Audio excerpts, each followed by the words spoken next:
नमस्कार, आपका स्वागत है ASTV 24 न्यूज नेटवर्क में। हम लाते हैं तेज, सटीक और निष्पक्ष समाचार हिंदी, इंग्लिश और बंगाली भाषा में। देश से लेकर दुनिया तक की हर बड़ी खबर अब इंडोफ्लेक्स व अन्य प्लेटफॉर्म पर लाइव। আমরা দেখেছি যে বন্দে মাতরম গীতের যে 6টি স্তবক সেটা গাওয়ার সময় বিশেষ করে তৃতীয় এবং চতুর্থ স্তবে কংগ্রেস নেত্রী সোনিয়া গান্ধী চরম একটা অবমাননাকর পরিস্থিতি এবং অসঙ্গতি সূচক অবমাননাকর একটা পরিবেশের পরিস্থিতি তৈরি করেন। वंदे मातरम অবমাননার অভিযোগ কোচবিহারে বিজেপি যুব মোর্চার প্রতিবাদ মিছিল। বন্দে মাতরম গানকে অবমাননা করার অভিযোগ তুলে কোচবিহারে প্রতিবাদ মিছিল করল বিজেপি যুব মোর্চা।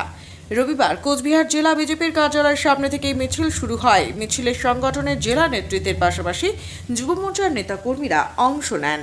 বিজেপি যুব মোর্চার জেলা সভাপতির অভিযোগ, কংগ্রেস নেত্রী সোনিয়া গান্ধী বন্দে মাতরম গান নিয়ে অবমাননাকর মন্তব্য করেছেন। তার দাবি, বন্দে মাতরম শুধু একটি গান নয়, এর সঙ্গে জাতীয়তাবাদ ও দেশবাসীর আবেগ জড়িয়ে রয়েছে। তাই এই গানকে অবমাননা কোনোভাবেই মেনে নেওয়া হবে না। মিছিল থেকে অবিলম্বে সোনিয়া গান্ধীকে তার বক্তব্যের ভুল স্বীকার করে দেশবাসীর কাছে ক্ষমা চাওয়ার দাবি জানানো হয়।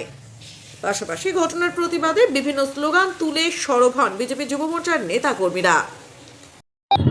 আপনারা সকলেই জানেন গতকালকে 15ই আগস্ট ভারতবর্ষের 80তম স্বাধীনতা দিবস ছিল, যেটা সারা ভারতবর্ষের সমস্ত সরকারি বেসরকারি শিক্ষা প্রতিষ্ঠানে অত্যন্ত আড়ম্বরভাবে মর্যাদার সাথে পালিত হয়েছিল।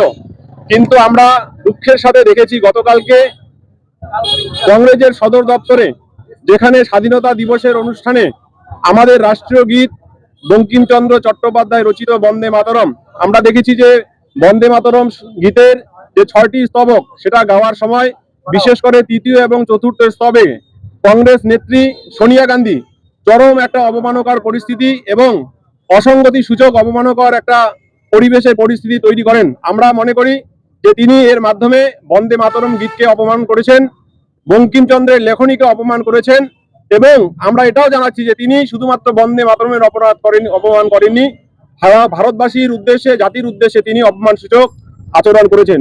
তাই প্রকাশ্যে তার ক্ষমা চাওয়া উচিত। সোনিয়া গান্ধীর উচিত প্রকাশ্যে সারা ভারতবাসীর কাছে ক্ষমা চাওয়া। সেই প্রতিবাদে আজকে আমরা কোচবিহার জেলা যুব মোর্চার পক্ষ থেকে সোনিয়া গান্ধীকে ধিক্কার জানিয়ে, জাতীয় কংগ্রেসকে ধিক্কার জানিয়ে আমরা এই প্রতিবাদ মিছিল বের করেছি এবং আমরা এই কার্যক্রমের শেষে সকলের সমবেতভাবে আমরা জাতীয়তাবাদী সমস্ত কার্যকর্তাগণ বন্দে মাতরম সঙ্গীত একই সুরে গেয়ে আমরা সম্মান প্রদর্শন করব। আপনার নাম কি দায়িত্বে আছে? কুমার চন্দন নারায়ণ, সভাপতি কোচবিহার জেলা ভারতীয় জনতা যুব মোর্চা। For more updates, continue watching ASTV 24.